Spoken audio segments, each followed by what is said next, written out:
महाराज जी जैसे कहते हैं कि जो भी आपकी कमाई है अगर 10% धार्मिक काम में जा रहा है, हाँ, तो जो 10% जिसको देगे वो भी नरक जाएगा, तुम भी नरक जाओगे। अधर्म के पैसे से कभी भी धर्म नहीं हो सकता। ये 10% देने की बात आई धर्म से कमाने में, कि आपने धर्म से 4 रोटी कमाई, भैया 3 में तुम गुजारा कर लो, 1 किसी को पवा दो। धर्म से, अधर्म से नहीं, अधर्म से नहीं। ऐसा तो नहीं हमने आज तक शास्त्र में पढ़ा है, और कहीं किसी को लिखा मिले तो हमें दिखा देना। बचपन से बहुत से शास्त्रों का स्वाध्याय हुआ, बड़े संत महापुरुषों का संग हुआ, आज तक हमने ऐसा कभी नहीं पढ़ा कि पापाचरण से किए हुए कर्म या धर्म जो धनादि लिया जाए, दूसरे की हिंसा करके, छल कपट करके, बेविचार करके, मांस मदिरा आदि के सब नाना प्रकार के कुकर्माचरण करके तुम कुछ दान पुण्य कर दोगे या धर्म में लगा दोगे तो तुम पवित्र हो जाओगे, ऐसा नहीं। एक उपाय है, अपिचेत सुदुराचारो भजते माम अनन्य भाग साधुरेव समंतव्या सम्यक व्यवसिता। ऐसा आज सत्संग सुना और आज मुझे पश्चाताप हुआ कि मैं बहुत गलत हूं। अब मेरा उपाय क्या हो सकता है मंगल होने का? तो आया भगवान की शरण। तो हे प्रभु अब लो नसानी अब ना नसे हो, आज तक गलत किया अब नहीं करूंगा, राधा राधा राधा, पक्का मंगल हो जाएगा। ऐसा नहीं कि तुम रोज पापाचरण करो और 10% संतों को देते जाओ और धर्म में देते जाओ, तो उन संत भी खोपड़ी फोड़ेंगे आपस में, पक्का पक्का संत भी खोपड़ी फोड़ेंगे आपस में, संत भी कलह अशांति में फंस जाएंगे और वो तो नरक जाएगा ही और नरकगामी बना देगा दूसरे को भी। जैसा धन होता है वैसे ही मन बनता है। ये क्या हुआ? ये ऐसे नीच पुरुषों के द्वारा दिया हुआ धन और उनके द्वारा किया हुआ भंडारा, तो अन्न खा के देखो आगे नीचता। अधर्म के द्वारा कमाया हुआ धन कभी भी धर्म नहीं हो सकता। धर्म से कमाए हुए धन का 10 दान करे, वो बात हम मानते हैं कि गौशाला में दे दिया, संतों को पवा दिया, अपनी मेहनत की कमाई से। हराम की कमाई, बेईमानी की कमाई जहां दोगे वहां बुद्धि भ्रष्ट कर देगा, वहां बुद्धि भ्रष्ट कर देगा। पक्की बात समझ लेना। कभी भी विष अमृत नहीं हो सकता, विष विषय रहता है। तो ये जो विषवत आचरण करके कमाया गया धन है, ये विष के समान है। हमारे पास जब कोई अधिकारी जन आते तो उनसे यही प्रार्थना करते हैं कि आपसे बस हमारी यही प्रार्थना है कि आप अधर्म का धन मत लेना। महाराज जी श्री जी की कृपा से हम भी सरकारी सेवा में हैं जी हमें भी मान लीजिए ना चाहते हुए भी करना पड़ता है, जी। तो उसके लिए नहीं प्रभु, अगर आप सरकारी आदमी हैं तो सरकार आपको पेमेंट देती होगी जी, तो फिर आप पेमेंट से अधिक लेने, हम अपने लिए ना भी चाहें जी फिर भी मान लीजिए। हाँ, ऐसा हमारे सामने भी पेश हुए हैं, अधिकारी जन भी पेश हुए कि हम ना चाहें तो हमें ऊपर देना पड़ता है, उसके लिए हमें व्यवस्था करनी पड़ती है, उसके लिए ऐसा करना पड़ता है। तो फिर धर्म में चलने के लिए तो कड़वा बनी जाओगे, फिर सबके लिए धर्म से चलने के लिए फिर कड़वा तो बनी जाओगे। अधर्माचरण में 100 बह रहे तो तुमको भी बहना है क्या? अगर नहीं बहना है तो फिर आप सबके लिए कड़वा भले हो जाओ, लेकिन हरि के लिए आप प्यारे हो जाओ। हरि आपको बहुत प्यार करेंगे, हरि आपको बहुत, और जिसको भगवान दुलार करते हैं उसका बाल बांका कौन कर सकता है? ये संसार नहीं, ये अधर्म का पैसा बिल्कुल ठीक नहीं है। पक्का मान लो ये वो विष है, जब तक तुम खर्चा नहीं करोगे तब तक तो चैन, और जिस दिन तुम उसका प्रयोग शुरू कर दिए तो वो तुम्हारे परिवार में अशांति पैदा कर देगा, तुम में कोई ना कोई घटना पैदा करेगा जिससे आप दुख भोगोगे। पक्का समझ लो, आज हमारी बात लिख लो, कल आप इसका अनुभव कर लेना, क्योंकि हम शास्त्र सम्मत बात कहते, कोई मनमानी नहीं कहते। हाँ, एक बार एक अधिकारी जन आए थे, वो कुछ फल वल लाए थे, तो हाथ जोड़ के उनसे यही कहा था वीडियो पर कि आप मत लाना, आप ये वस्तु मत लाना, क्योंकि आपको जो पेमेंट मिलती है आप उससे परिवार चलाओ। ये वस्तुएं दान पुण्य करने की सोचोगे ना तो तुम्हें ऊपरी पैसे की जरूरत पड़ेगी, और ऊपरी पैसा लोगे तो हमारे पास आना बेकार हो गया।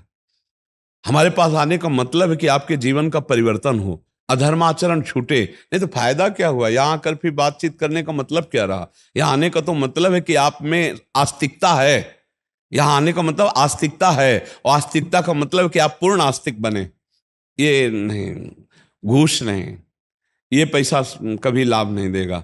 अच्छा, क्या आप पकड़े जाओगे तो क्या आपके अधिकारी आपको बचा लेंगे? नहीं, हमारे साथी तो जेल जा चुके महाराज जी। हाँ, तो यही हम बता रहे हैं।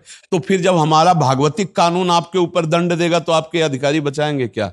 सोचो, जब ये राजकीय कानून आपके ऊपर जब पकड़े जाओगे और दंड देगा तो आपके जो अधिकारी है ना वो साफ ऐसे हो जाएंगे कि हम जानते भी नहीं, अच्छा आप ये करते थे।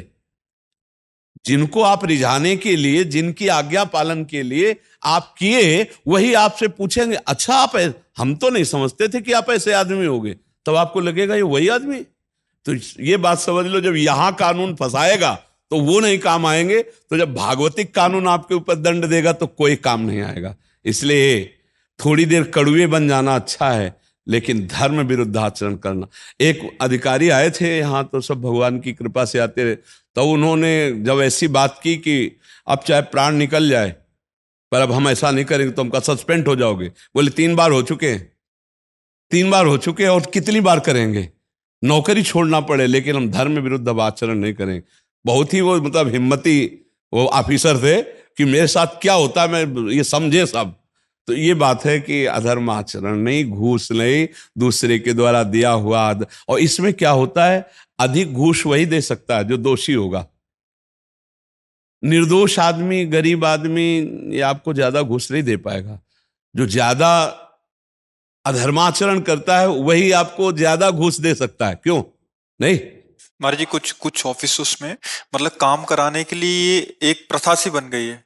कुछ ऐसे काम है कि मतलब सरकारी ऑफिस में बिल्कुल इसके बिना होते ही नहीं है। अभी एक और प्रश्न भी था महाराज जी, किसी का आपका प्रश्न था शायद, मैंने उसको किया नहीं, बट बहुत लंबा चौड़ा उन्होंने किया था कि तो धर्म का पैसा जैसे हमारा, जैसे अपना जमीन का कोई काम हो, अपना दाखिल खारिज का हो, तो जो सरकारी फीस है 100 200 300 400, लेकिन वहाँ 10,000 15,000 डिमांड करते हैं।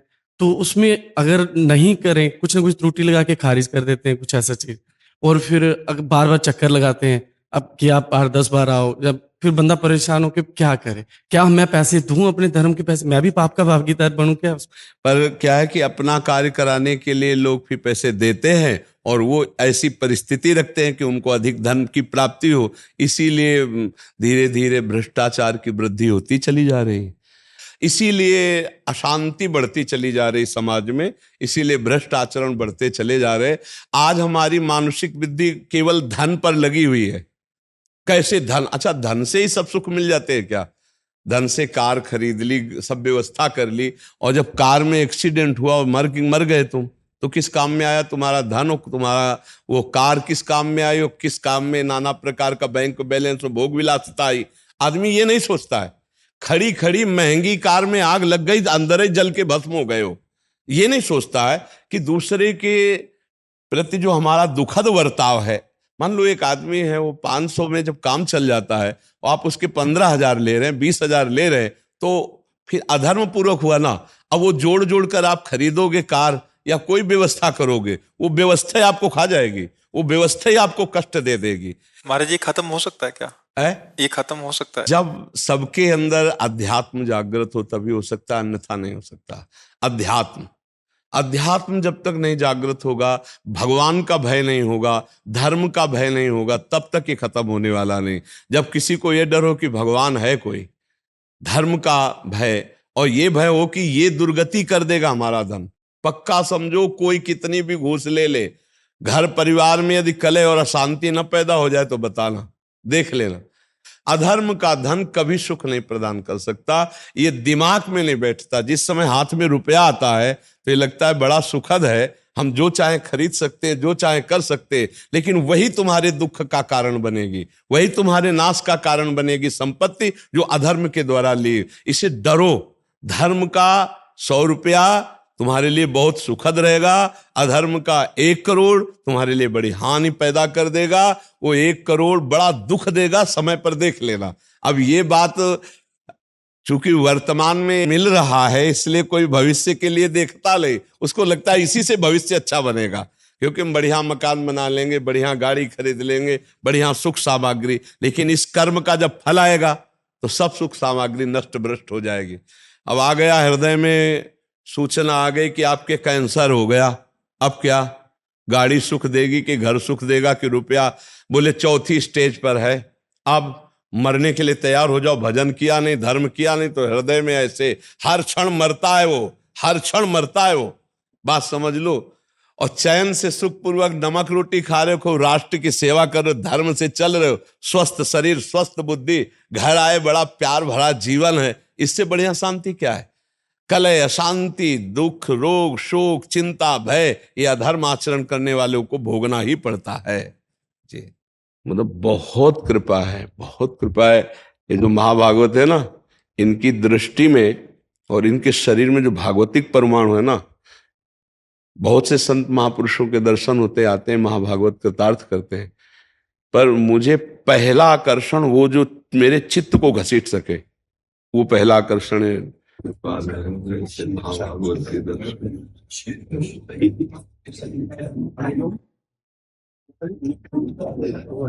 लेकिन ऐसे महाभागवत, मतलब हमारा हृदय उस समय से जैसे ऐसे नहीं कि कितनी कृपा मेरे प्रभु की कि ऐसे महाभागवतों के दर्शन होते हैं। अब भी जैसे मिलत एक दारुण दुख देहि, बिछुरत एक प्राण हर ले, तो ये हमारा मन उनके चरणों में बार बार लौट रहा है। हमें तो बार बार आकर्षण हो रहा है इन महाभागवत के ऊपर की पादुकाएं और श्री विट्ठल भगवान और श्री रुक्मिणी जी को धारण किए। आज हम कृतार्थ हो गए आपके दर्शन से, आपकी इस भक्ति को देख करके।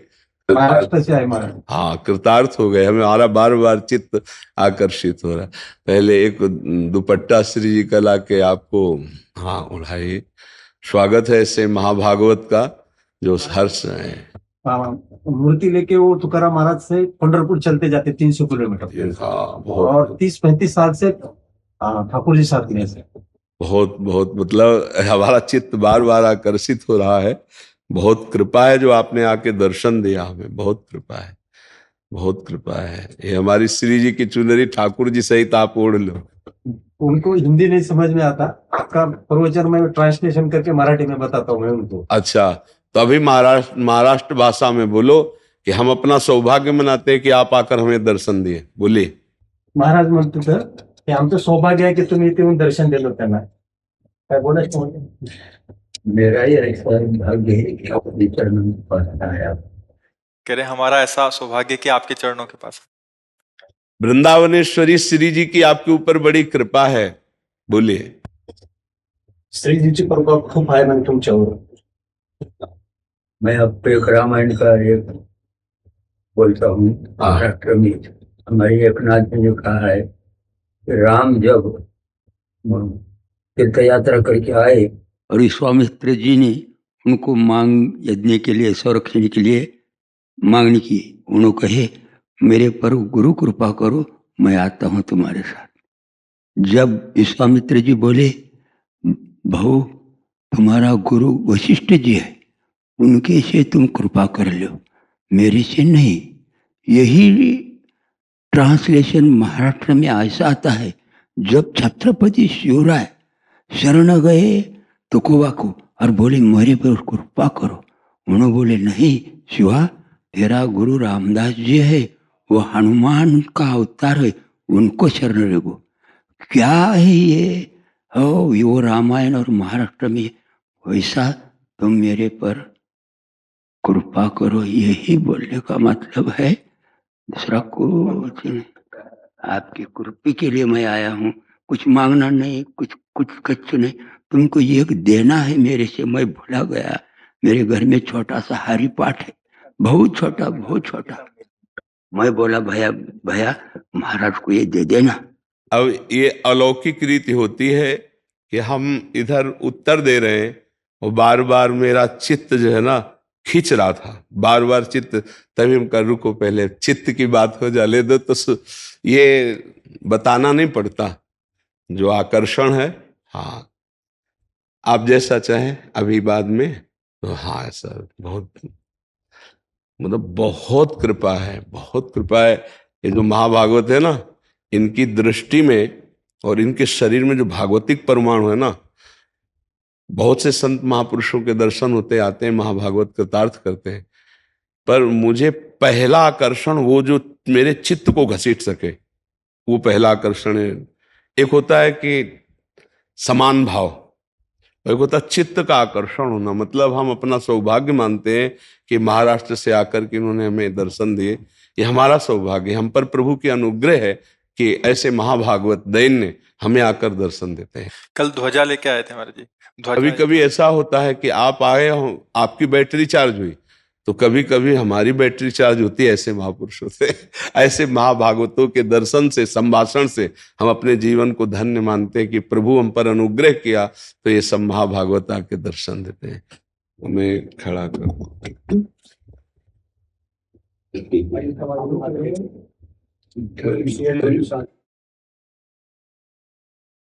आज हम बहुत धन्य भाग पे आते थे, बहुत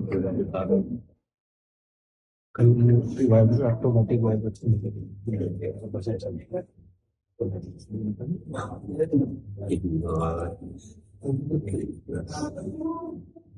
भगवान बड़ी कृपा से महाभागवत के दर्शन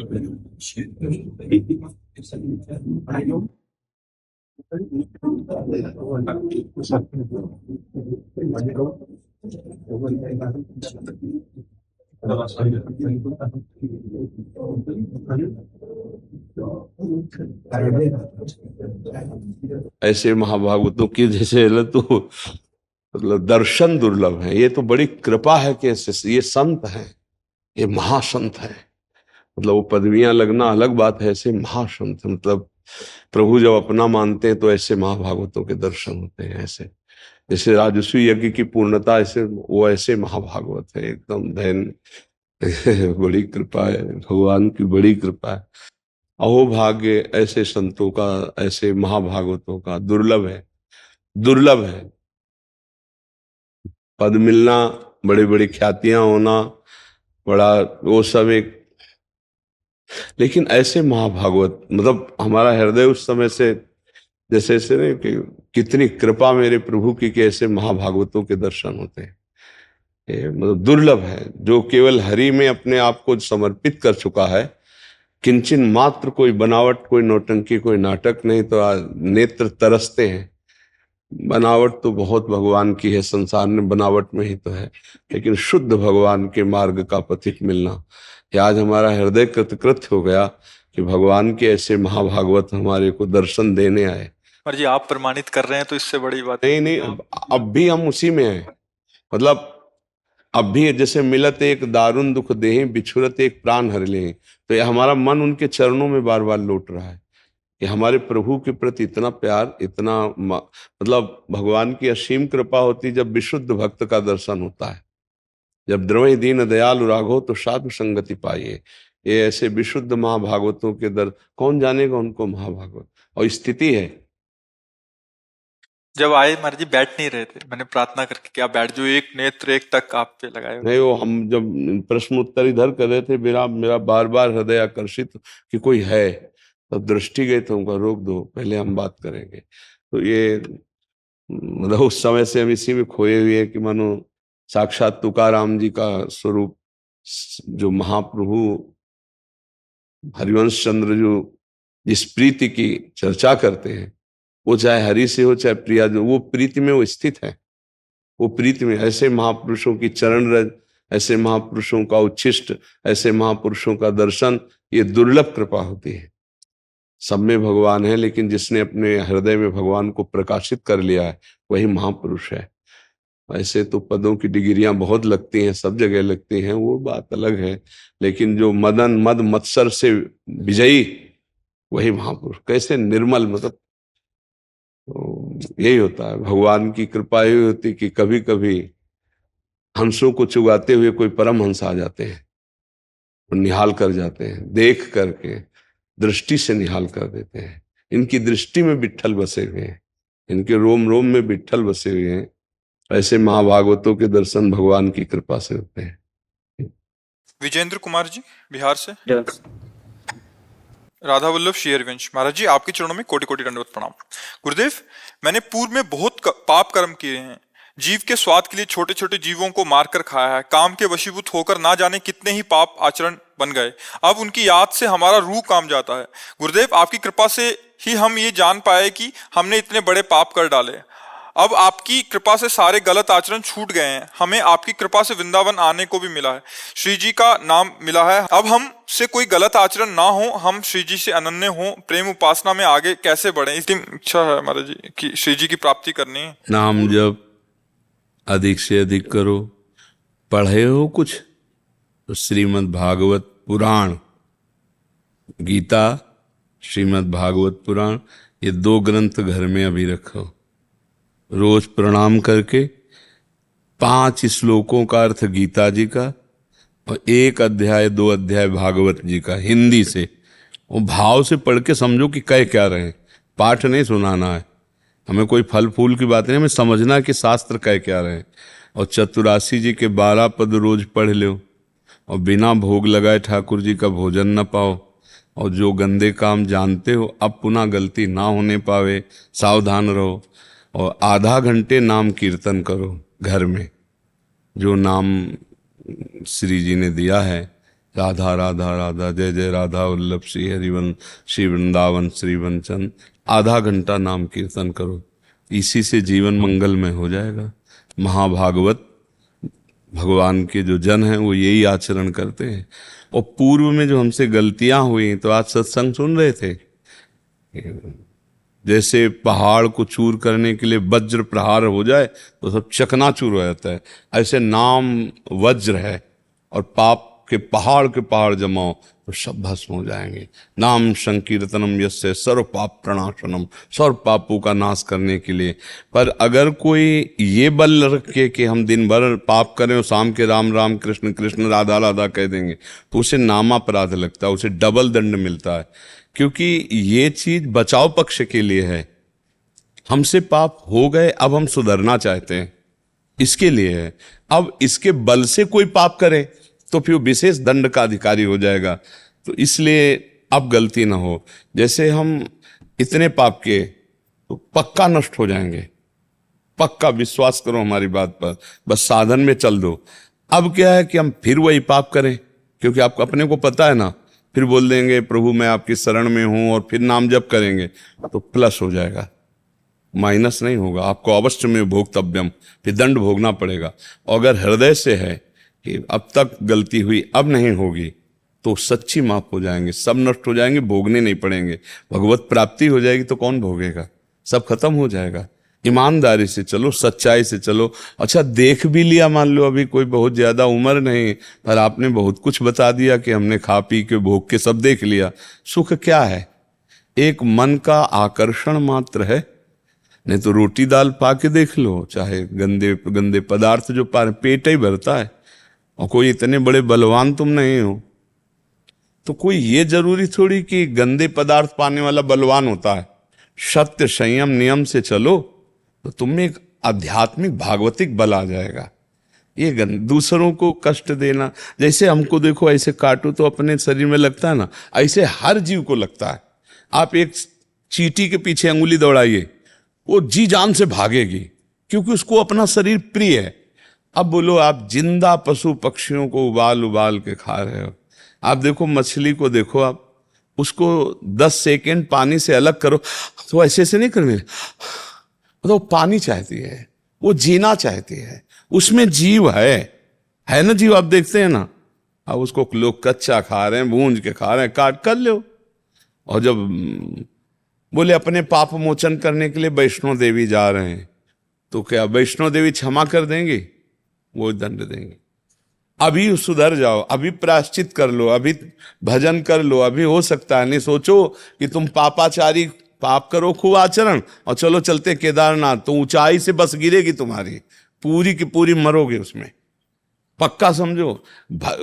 ऐसे गाड़ी जा रही, भारी पत्थर गिरेगा, वहीं चकनाचूर हो जाओगे केदारनाथ में। क्योंकि नाथ ही का सारा खेल है संसार। उनकी 3 लीलाएं हो ना, एक सृजन लीला और एक पालन लीला और एक विनाश लीला। वही लीला करने वाले, डरो उनसे, पाप कर्म से कोई भी जीव आप देखो जीना चाहता है, कोई भी जीव हो, आप उसे भूंज रहे हो, आप उसे तल रहे हो, करो, फिर तुम्हें तलेगा। माया बहुत विचित्र ढंग से तलती। गाड़ी में बढ़िया फिल्मी गाना सुनते जा रहे हैं, एसी गाड़ी है, बढ़िया बड़ी गाड़ी है, नहीं, और कहीं से वो कनेक्शन फेल हो गया और आग लग गई अंदर। अब पहले तार वो जले जिनसे शीशा और दरवाजा खुलता है, अब बटन दबाते रहो दरवाजा नहीं खुलेगा, चिल्लाते रहो आवाज बाहर नहीं जाएगी, अंदर ही अंदर आराम से भून के तैयार हो गए। ये किसने भून दिया, काल ने भून दिया। ये कोई नई बातें नहीं, आप लोग तो सुनते हैं ना समाचार, कमरे के अंदर बंद हैं, आग लग गई, वहीं मर गए। क्या है, ये हमारे कर्म है। इसलिए भाई जब तक मनुष्य जन्म है तब तक मोचन कर सकते हो। अच्छा, अब जैसे हृदय से तुम्हें पश्चाताप है, ओहो प्रभु बहुत गलत हो गया, नहीं भोगना पड़ेगा, अब नहीं करूंगा, राधा राधा राधा नहीं भोगना पड़ेगा पक्का। लेकिन ये वो है कि चलो चलते हैं, खूब पापाचरण करते हैं, भंडारा करवा देंगे, हो भी जाएगा तो लाभ नहीं मिलेगा। क्योंकि मां की बात को तो मानो। अब देवी भागवत पढ़ो, देखो अम्बा क्या कह रहे हैं, शिव पुराण पढ़ो, देखो भगवान शिव क्या कह रहे हैं, शास्त्र क्या कह रहे हैं।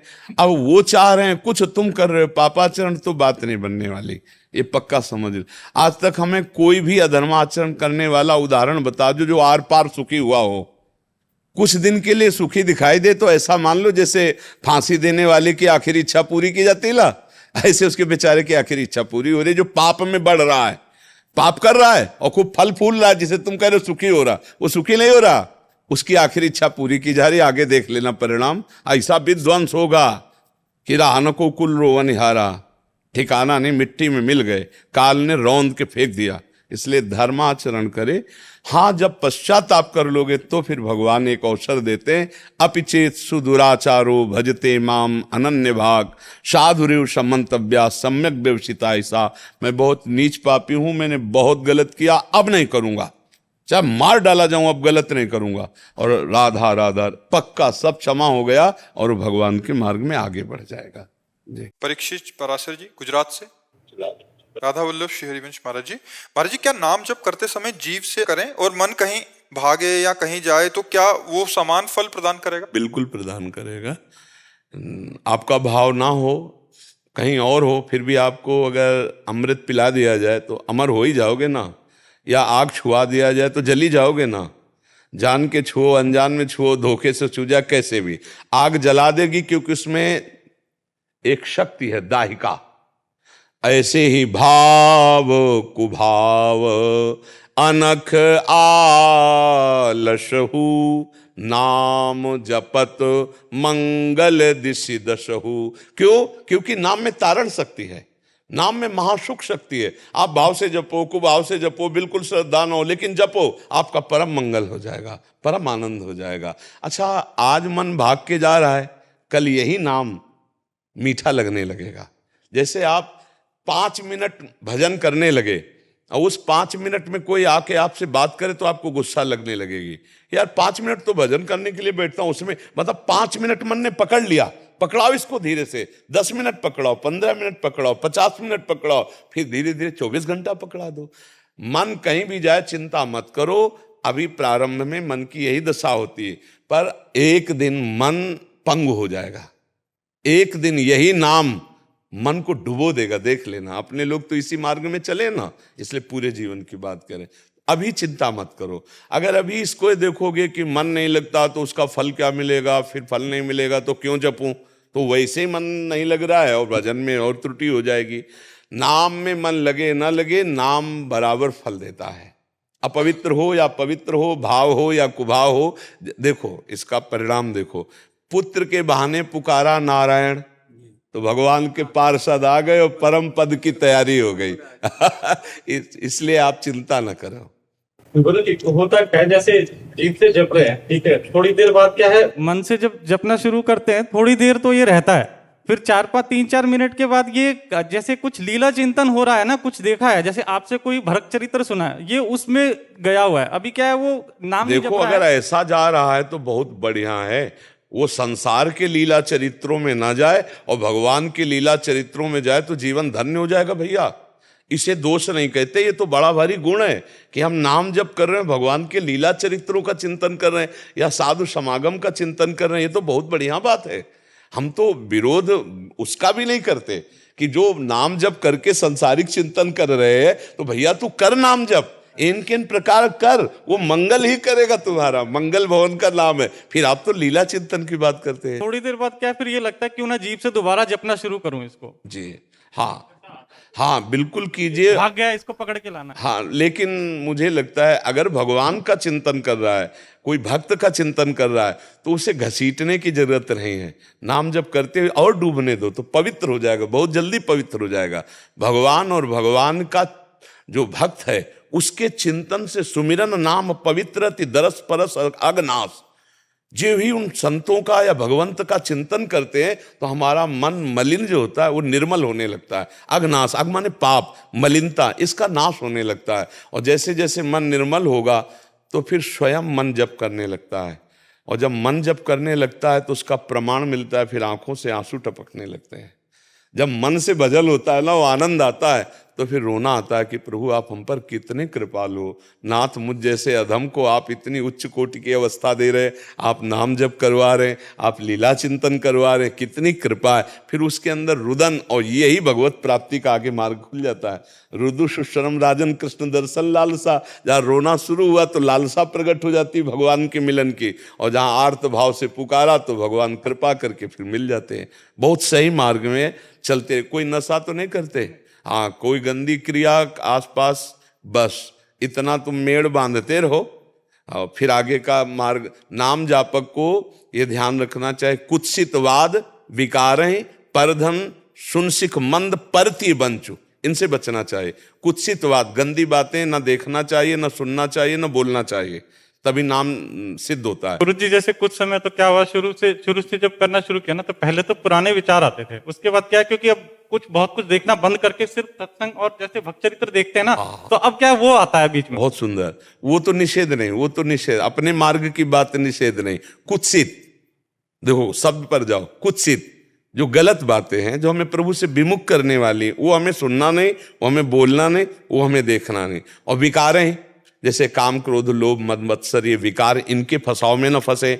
पर धन, दूसरे का धन हम किसी तरह न चुराएं, ना अपहरण करें, न स्वत्व छीने, और दूसरे की माता बहनों की तरफ हमारा गंदा भाव ना हो। और नाम जप करें तो बहुत जल्दी, जैसे आप कह रहे हैं ना, ये उन्नति के लक्षण है, ये अध्यात्म की उन्नति के लक्षण है। बस चुप रहना, गर्व मत करना, अपनी स्थिति किसी से मत बताना, आगे बढ़ते जाओगे, ठीक है। ये विकार आते रहते हैं, सब चले जाएंगे सब। अगर ये ना जाते तो फिर संत महात्मा आगे कैसे बढ़ते।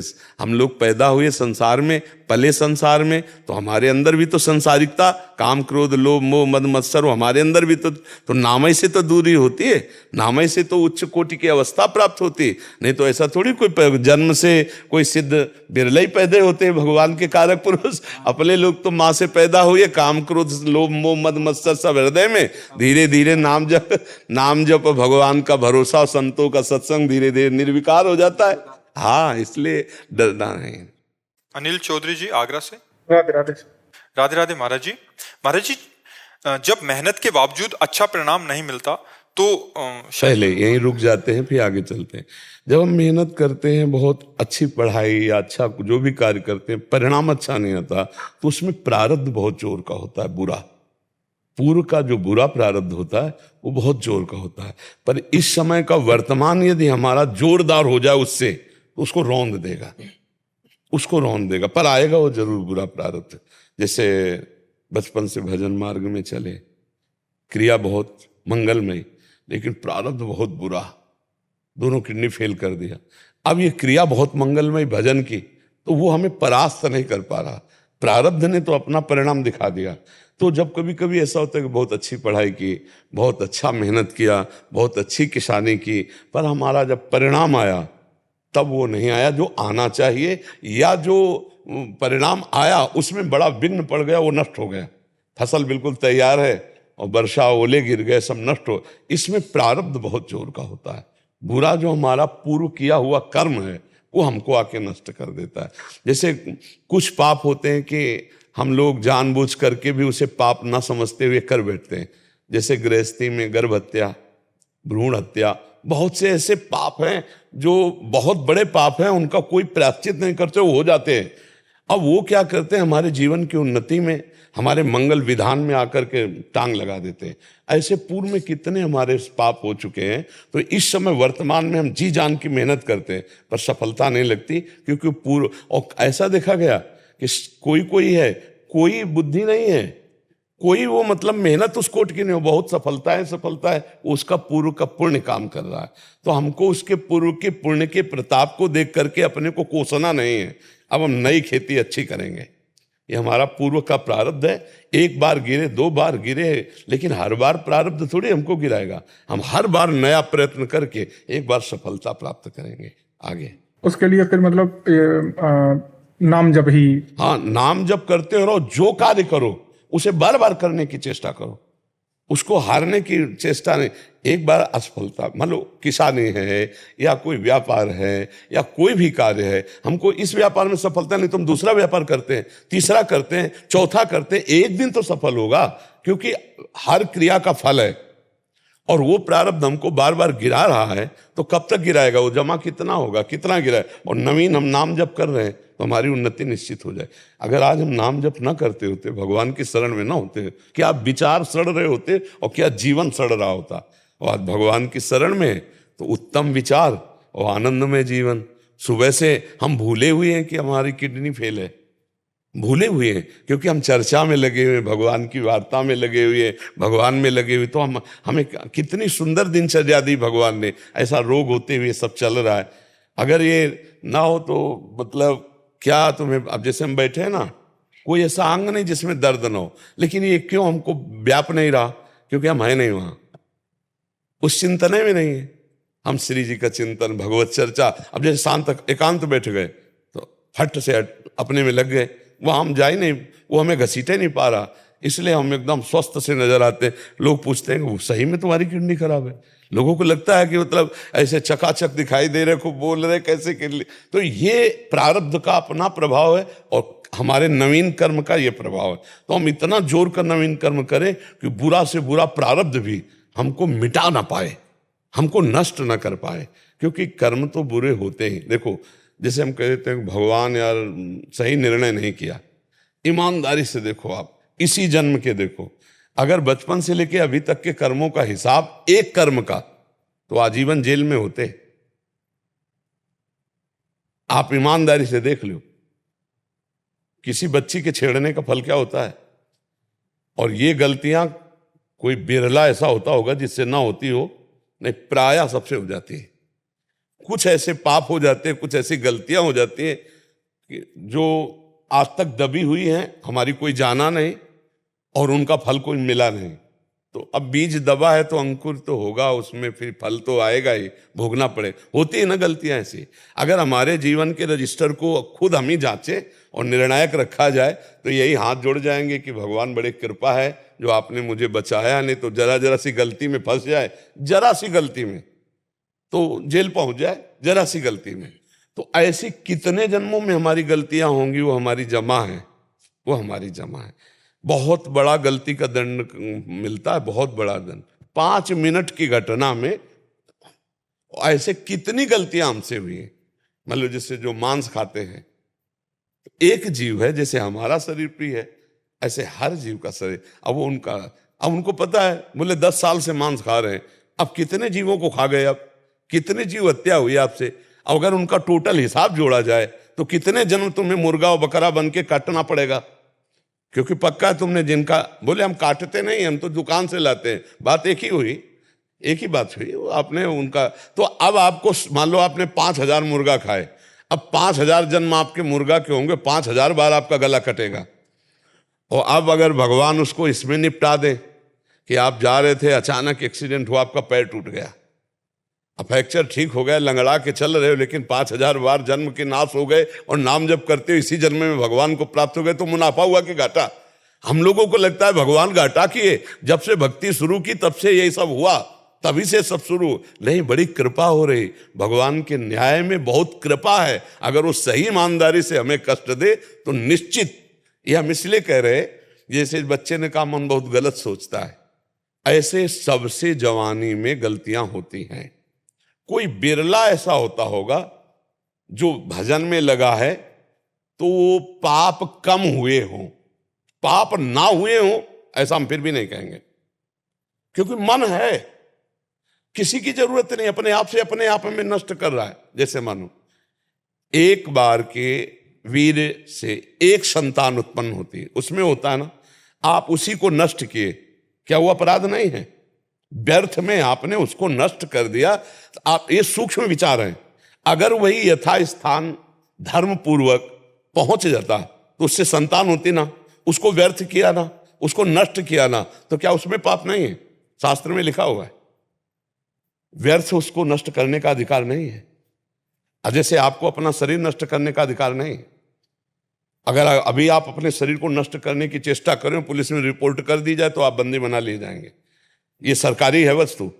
आपके शरीर पर आपका उतना अधिकार है, केवल खाओ पियो मौज करो सेवा करो, लेकिन आप इसको नष्ट नहीं कर, ऐसे उसको नष्ट नहीं कर सकते। वो एक अमोघ शक्ति है। ऐसे कौन विचार कर रहा है? कितने हजारों बार नष्ट कर रहे हैं, क्या वो पाप नहीं बन रहा? बहुत से ऐसे पाप हैं जिनका अगर निर्णय किया जाए तो हम फंसे फंसाए रखे रहेंगे। तो हमारे अब वो दिमाग में तो है नहीं कि हमने पाप किया। अब वो जब निर्णायक के द्वारा निर्णय करके वो हम जब उन्नति में जाएंगे, पाप का फल होता है दुख, संकट, विपत्ति। तो अगर हमने जो चाहा वो हो गया तो दुख और विपत्ति आएगी कैसे? जो हम चाह रहे हैं उसमें वो टांग मारेगा, और उसके उल्टा जब होगा तब हम बैठ के जलेंगे। तो ये जलन से वो पाप नष्ट हो रहा है। इसलिए हमको चाहिए नाम जप करें, दूसरों को सुख पहुंचाने की चेष्टा करें। तो जो दूसरों को दुख पहुंचाया, हमने पाप किया, वो नष्ट हो जाएगा और आगे हम उन्नति को प्राप्त होंगे। पक्का सिद्धांत है, इसमें कोई छुपाव वाली बातें नहीं और इसमें कोई दम्भ पाखंड की बात है, सच्चा। इसलिए आज सच्चा सिद्धांत सुनना लोग कम चाहते हैं। अब ऐसे हम श्री जी की चुनरी दुपट्टा या जो मेवा मिष्ठान कुछ भी ऐसे देना, उसका ज्यादा खास महत्व नहीं। और जब तुम्हारी जेब से 3-4 लाख रुपया गए तब लगता है। ये जो राख मिली है ना, आप ऐसे मत समझना 3 लाख रुपया दिया है, कुछ नहीं होता है, कुछ नहीं होता है। अगर किसी का काम बन जाता है तो वो उसके पुण्य का संयोग होता है। वो राख होता, जंतुर से नहीं होता, उसका पुण्य का संयोग होता है। इसलिए भ्रमित मत हो, अपने द्वारा ही अपना उद्धार करो, खूब नाम जप करो, दूसरों को सुख पहुंचाओ और आए हुए प्रारब्ध से लड़ना सीखो, हारना नहीं, कभी हारना नहीं। मनुष्य जीवन हारने के लिए नहीं मिला है। एक बार तूने परास्त किया, दूसरी बार चढ़ते हैं, तीसरी बार हम चढ़ते, देखते तू कई बार गिराता है हमको, एक बार हम निकली जाएंगे। अवनीश मिश्रा जी, छत्तीसगढ़ से। राधे राधे गुरुदेव। पूज्य महाराज जी, आपके चरणों में कोटि कोटि प्रणाम। महाराज जी, मेरा मन मुझे बहुत परेशान करता है हर समय। सबका मन बच्चा परेशान करता, तुम्हारा ही थोड़ी। पूछो किसी का कि तुम्हारा मन परेशान नहीं करता, सबको परेशान करता है। इसका काम ही है परेशान करना। ये विपरीत दिशाओं में भागता ही रहता है। इसको समेटने के लिए ही तो भजन है। भजन के बिना ये समेट थोड़ी सकता है। शास्त्र स्वाध्याय करे, सत्संग सुने और उसके अनुसार आचरण करने की चेष्टा करे। आचरण करने में जो हमें बल चाहिए वो नाम जप से बल मिलता है। नहीं तो सबको परेशान किए मन। जितनी जेलें भरी है सब मन ही के द्वारा तो भरी है, और जितनी बदमाशी होती है, उद्दंडता होती है, सब मन ही के द्वारा तो हो रही। जितनी गंदी बातें सब मन ही के द्वारा तो हो रही। जी, घर वालों के प्रति भी अनिष्ट घटना की सोच लाता है, दृश्य लाता है। वैसे ही पूजा के समय भगवत देखो बच्चा, अगर इसको मन को संभाला ना जाए तो घर वालों की बात जाने दो, अपना अनिष्ट कर लेता है। यही तो है। इतना वो प्रतिकूल सोचवाने लगता है कि अपने को सूट करवा दे, अपने को जहर खवा दे। ये मन ही तो है बच्चा, सारा खेल मन ही तो कर रहा है। इसलिए इसको सुधारने के लिए ही तो अध्यात्म है। सत्संग सुनो और नाम जप करो। ये जब गलत चिंतन कर रहा उसी समय राधा राधा राधा राधा राधा, तो ये कहेगा बंद करो राधा राधा, हमारी बात सुनो, उसकी बात ना सुनो। वो धीरे धीरे कब्जे में आता जाएगा। जब आप नाम जप करते हुए मन की बात को काटोगे तो तुम्हारे अधीन होता जाएगा, और जब नाम जप छोड़ दोगे, उसकी बात सुनोगे तो तुम उसके अधीन होते चले जाओगे। वो जैसा कहेगा वैसा प्लान करवा देगा। ये इतना दुष्ट है कि आ जाए तो अपने माता पिता का गला कटवा दे। ये इतना दुष्ट है कि अपने हाथ से अपना गला कटवा दे, ये डिप्रेशन में पहुंचा दे। और ये इतना अच्छा है कि भगवान की प्राप्ति करा दे। ये भी बात है, ये भगवान की भी प्राप्ति करा दे। इसलिए हमें लगता है बच्चा, मन को छूट नहीं देना चाहिए, मन को अधीन करना चाहिए। मन को शास्त्र, संत और सदगुरुदेव की आज्ञा के अनुसार चलाना चाहिए। नहीं, बहुत गंदा है, इतना गंदा है कि आप सोच नहीं सकते। इतना गंदा है, आप देख लो। इतना गंदा है कि आप सोच नहीं सकते कि यार ऐसा कैसे कर सकता है आदमी। वो ऐसा भी करवा देगा, जैसा तुम सोच नहीं सकते वैसा भी करवा देगा। बहुत गंदा है। इसलिए इसको गंदगी से एक बार निकालने की हिम्मत करो। अब हमारा इसलिए हिम्मत नहीं पड़ती निकालने की कि हम और मन एक हो गए। मन कहता है आम, तो हमें लगता है मेरे को चाहिए, मैं ही चाह रहा हूं आम। लेकिन वो मन की मांग। अब हमें देखना है आम हमें खाना चाहिए कि नहीं खाना चाहिए। इस समय आम खाने से क्या परिणाम होगा, अगर हम इनका निर्णय करें और ये पता चले कि इस समय गर्मी में ऐसे आम नहीं खाना चाहिए, तो ये नहीं खाऊंगा, अब वो बार बार 100 बार आपके सामने रखेगा, नहीं खाओ। हम एक उदाहरण दे रहे हैं, अरे कर लेते हैं ऐसा, नहीं, गलत है। जब गलत है तो नहीं नहीं नहीं, अब वो आपके सामने दूसरी पेशगी रखेगा। ये दिन भर यही करता रहता है, जाल बुनता रहता है, और भजन करने वाले दिन भर इससे लड़ते रहते हैं, इसकी बात काटते रहते हैं। धीरे धीरे धीरे ये जब अपने अंडर में आ गया, यही फिर महात्मा बना देता है, यही भगवान बना देता है। इंसान भगवान का स्वरूप हो जाता है। लोग कहने लगते हैं यार ये तो साक्षात भगवान है, ऐसे नहीं कहने लगते। और मन नीचे गिरा दे तो बोले तो शैतान है यार, ये तो राक्षस है यार, तो मन ही ने तो करवाया। तो इसलिए मन को तो बच्चा सुधारना ही पड़ेगा। अगर नहीं सुधारोगे तो ये जेल पहुंचा सकता है, ये दुर्दशा कर सकता है।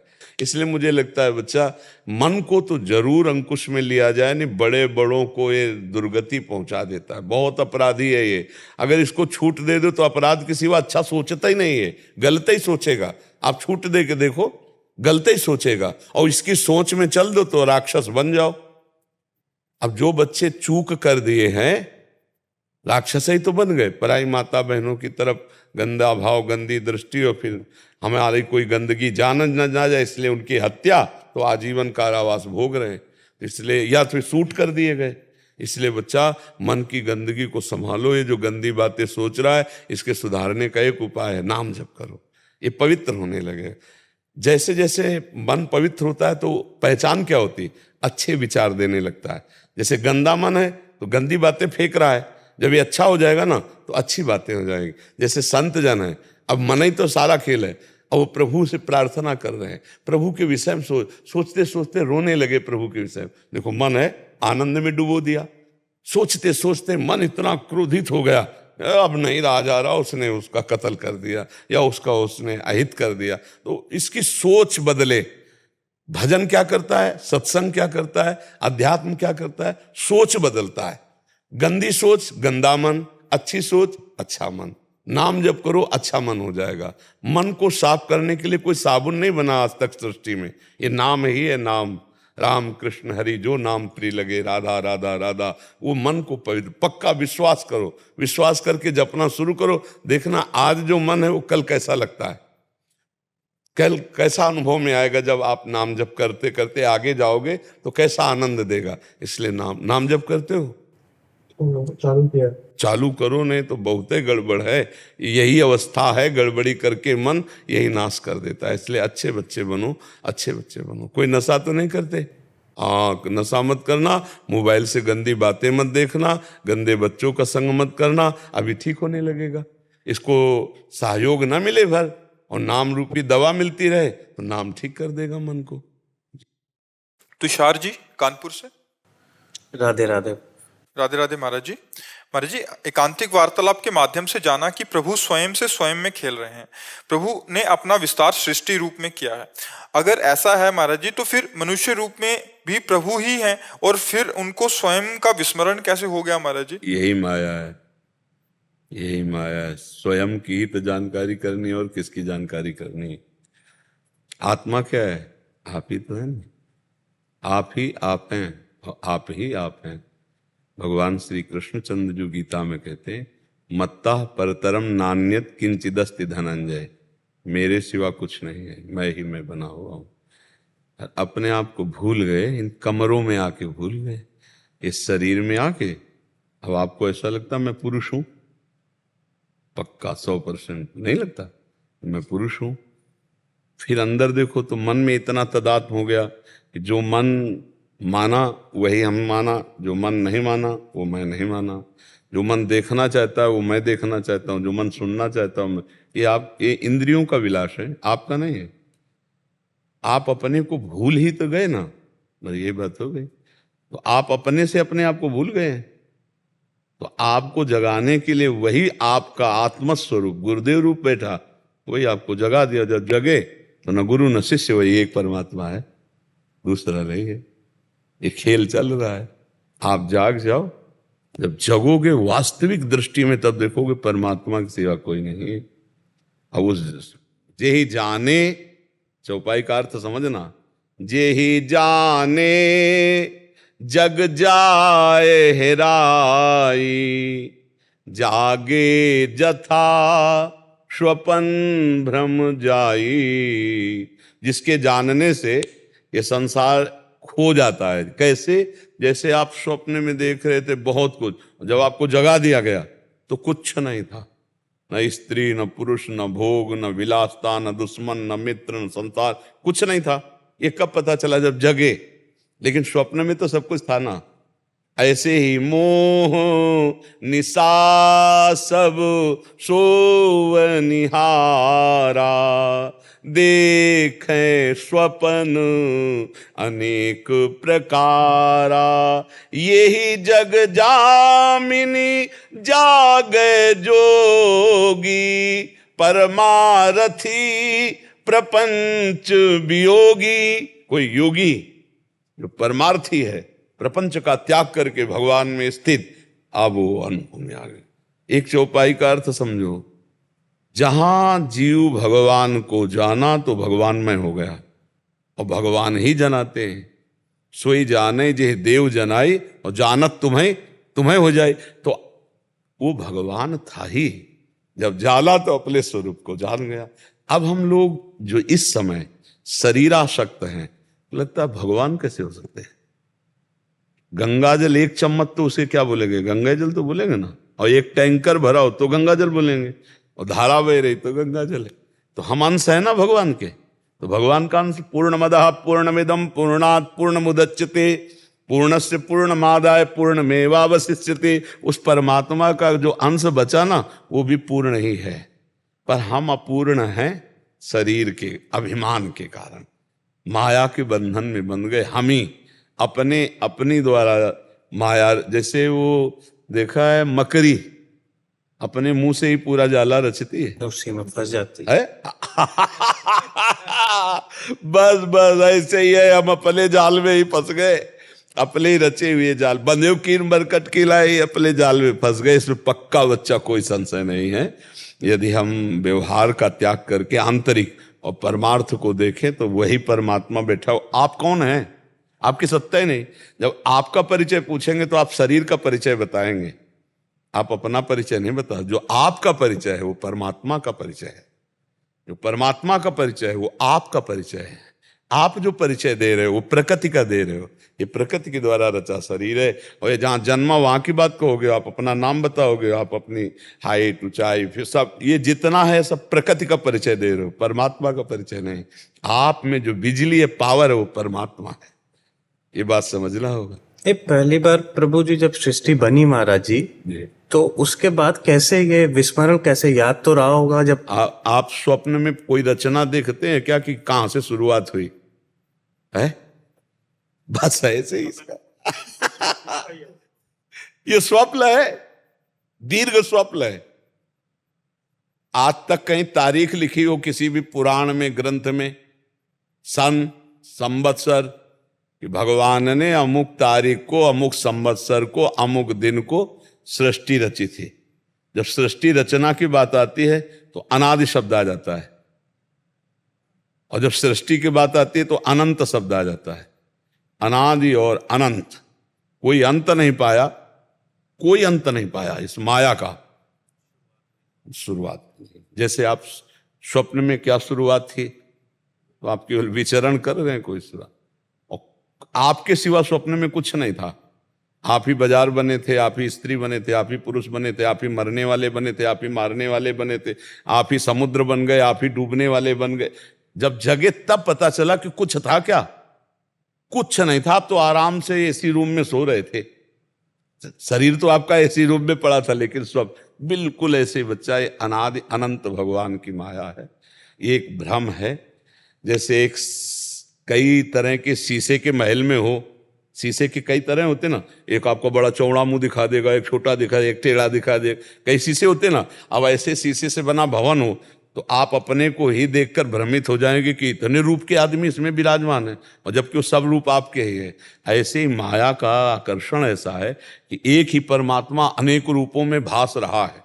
ये अनेक रूप है नहीं, वो एक ही है। एक ही पंचभूत है सबके। और देखो माया का खेल देखो, अगर किसी की आंख यहां होती तो अलग अलग पहचाना जाता कि उसके माथे पे सबका एक ही ढांचा है और सब अलग अलग पहचाने जाते हैं, सबकी अलग, मतलब उसकी जादूगरी देखो, किसकी? माया की। कितनी बड़ी जादूगरी। उसी माया में हम भूल गए, जब जगे तो माया का अर्थ जानते हो, जो नहीं है। मां माने नहीं, या माने जो नहीं है। या रहस्य रघुनाथ कर बेग न जाने कोई, और जो जाने रघुपति कृपा तो सपने मोह। अपने लोग फंस गए। अब इसे छूटने के लिए संगोष्ठी बुलाई जा रही है, अध्यात्म और नाम जप संत समागम, यही साधन है जिनके द्वारा हम इस माया से, अब कम से कम इतना तो पता चलने लगा। भले हम शरीर राग नहीं छोड़ पाए, लेकिन कहीं ना कहीं दिमाग में तो आ ही रहा है कि यार मैं शरीर तो नहीं हूं, आ रहा है ना, तो जागने की शुरुआत होने लगी। अब जगने लो, जिस दिन जग गए उस दिन आपकी दृष्टि में संसार नहीं होगा, वही परम तत्व परमात्मा केवल दिखाई देगा। जैसे heater, fridge, halogen, zero power का बल्ब, इन सबको देखने के बाद आपकी महानता कारण पर रहेगी कि बिजली तो सब में एक ही है। यंत्र के प्रभाव से कहीं ठंडा, कहीं गर्म, कहीं प्रकाश, कहीं छोटा, कहीं बड़ा, लेकिन बिजली तो एक ही है। क्या जीरो पावर में बिजली नहीं है? क्या जीरो वाट वाले में बिजली नहीं? हाइलोजन में भी वही, बड़ी बड़ी फैक्ट्रियों में बिजली तो वही है, यंत्र के अनुसार उसका प्रयोग अलग अलग है। ऐसे ही चींटी में भी वही परमात्मा है, हाथी में वही परमात्मा है, विद्वान में भी वही परमात्मा है, मूर्ख में भी वही परमात्मा। तो जो कारण तत्व परमात्मा को देखने लगते हैं, उनके हृदय से सृष्टि का महत्व चला जाता है, और जो सृष्टि को देखता है उसके हृदय से परमात्मा का महत्व नहीं रहता। अब देखो, अपनी दृष्टि में सृष्टि है, स्त्री पुरुष जड़ चैतन्य अच्छा बुरा, तो परमात्मा का महत्व नहीं। और जिसकी दृष्टि में परमात्मा है तो फिर इसका बात तो ले तो एक म्यान में दो तलवार नहीं रहती कहते हैं। तो बस हमारे दिमाग में अभी सृष्टि है, प्रकृति है, माया है, परमात्मा नहीं बैठा। और जब परमात्मा बैठ जाएगा तो माया प्रकृति संसार नहीं रह जाएगा। देखो गोस्वामी जी ने देखा, जड़ चेतन जग जीव जत सकल राम में जान, सबको भगवान देखा, सब में राम जी बैठे, यही देखा, जड़ में चैतन्य में सब में, जहां देखा वहां अपने सिया राम को देखा। सिया राम में सब जग जानी, सबको पूरा।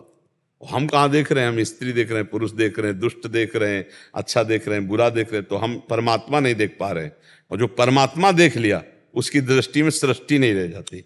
ये बात है। अभी आगे बढ़ो, भजन करो प्रभु का, और वो शुद्ध ज्ञान दे देंगे तो आप भी प्रभु में हो, ये अनुभव में आ जाएगा।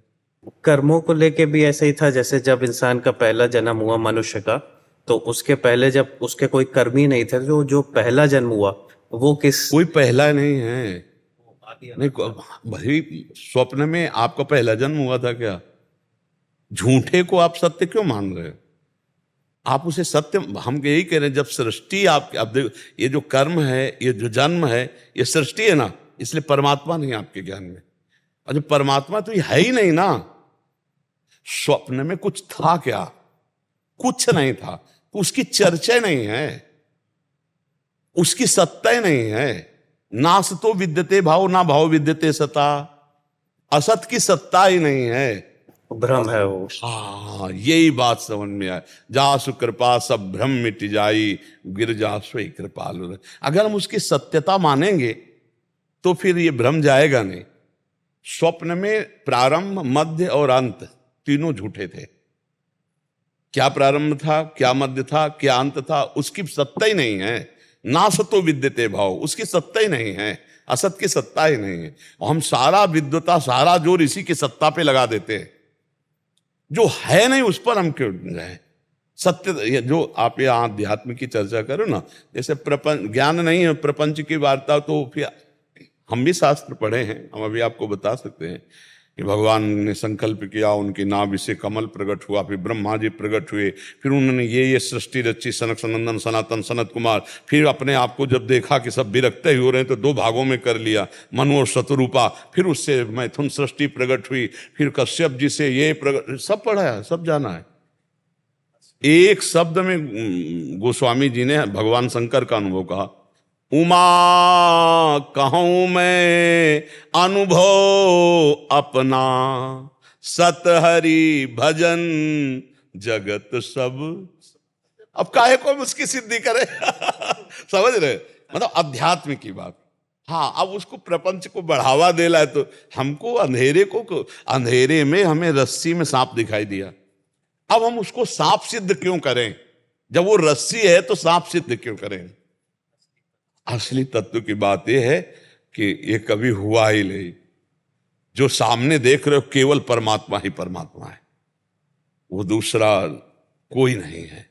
अब जैसे उसकी खोज करे कि परमात्मा पहले वो, फिर उससे कर्म कैसे, जैसे मान लो अभी हम आपको फंसाते हैं, पहले बीज हुआ कि पहले वृक्ष हुआ? तो आप कहेंगे वृक्ष तो बिना बीज के कैसे हो गया? तो आप कहेंगे बीज तो बिना वृक्ष के बीज कैसे हो गया? फंसते चले जाएंगे ला। जब झूठा है तो फंसते चले जाएंगे, और सत्य बात यह है कि वो बिना बीज के भी सबका बीज है, बिना वृक्ष के भी वो सबका वृक्ष है। ऊर्ध्वमूल मदा शाखा मत्तम प्रावुर, यही परमात्मा शक्ति है। वो अपने आप को अपने आप में विस्तार कर रहा है, उसको किसी बीज की जरूरत नहीं, उसे किसी वृक्ष की जरूरत नहीं। वो अपने आप से ऐसा जादूगर कि अपने आप से अपने आप में खेल रहा है, अपने आप से अपने आप का पालन कर रहा है, अपने आप से अपने आप का श्रृंगार कर रहा है। ये हम भूल गए, इसलिए हमारी दुर्गति होती चली जा रही। एक प्रसंग कभी समय हो तो पढ़ना श्रीमद् भागवत में मार्कंडेय ऋषि का, तो आपको पता चलेगा। मार्कंडेय ऋषि जी ने भगवान नारायण की तपस्या की, भगवान आए, प्रसन्न हुए, तो उनका वरदान मांगो।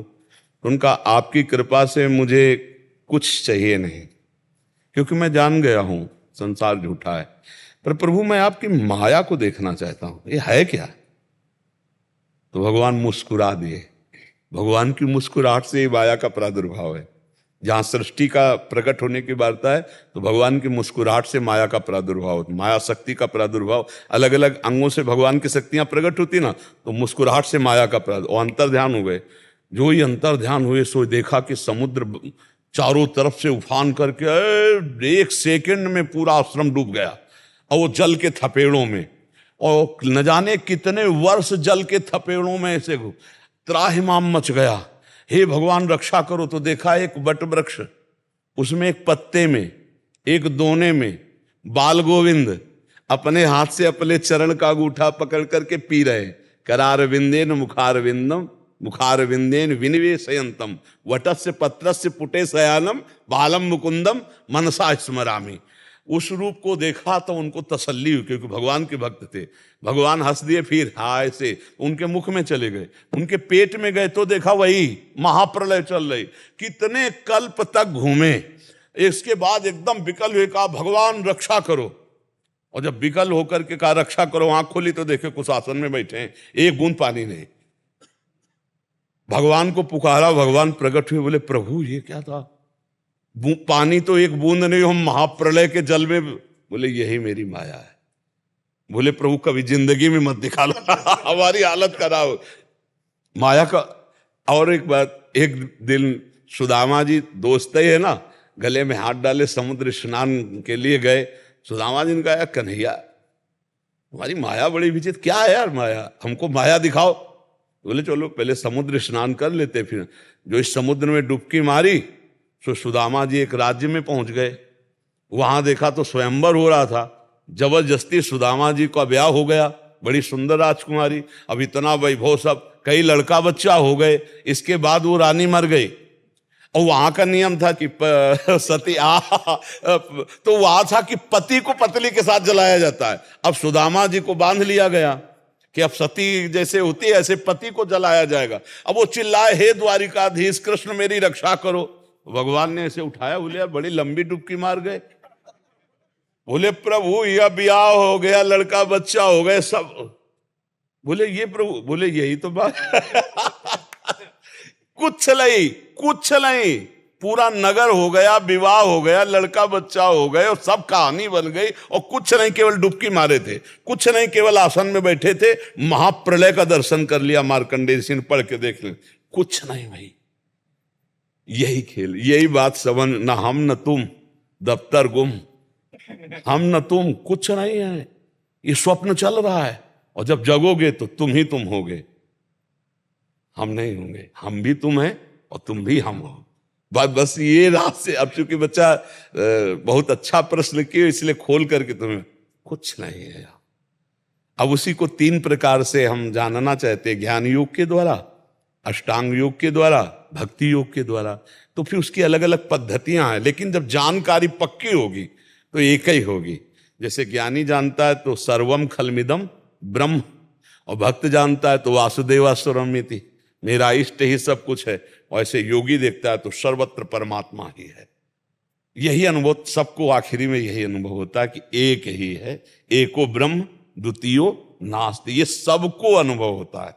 भक्त को अनुभव होता है ब्रह्म नहीं, माया नहीं, नहीं जीव नहीं काल, अपनी सुदिना रहे एक रहे हो, एक ही पे आकर के। तो एक ही था, एक ही है, एक ही रहेगा। ये स्वप्न है, दीर्घ स्वप्न है।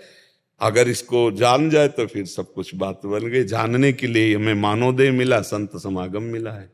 बहुत अच्छा है। हम इसलिए प्रसन्न है कि नवयुवक होकर आप अध्यात्म दर्शन की तरफ बढ़ रहे हो। भगवान बुद्धि शुद्ध करें और आगे बढ़ो, इसका लाभ लो। मनुष्य जीवन का लाभ यही, नहीं तो नवीन अवस्था में विषयों में लोग भ्रमित होकर अपने जीवन को नष्ट कर देते हैं।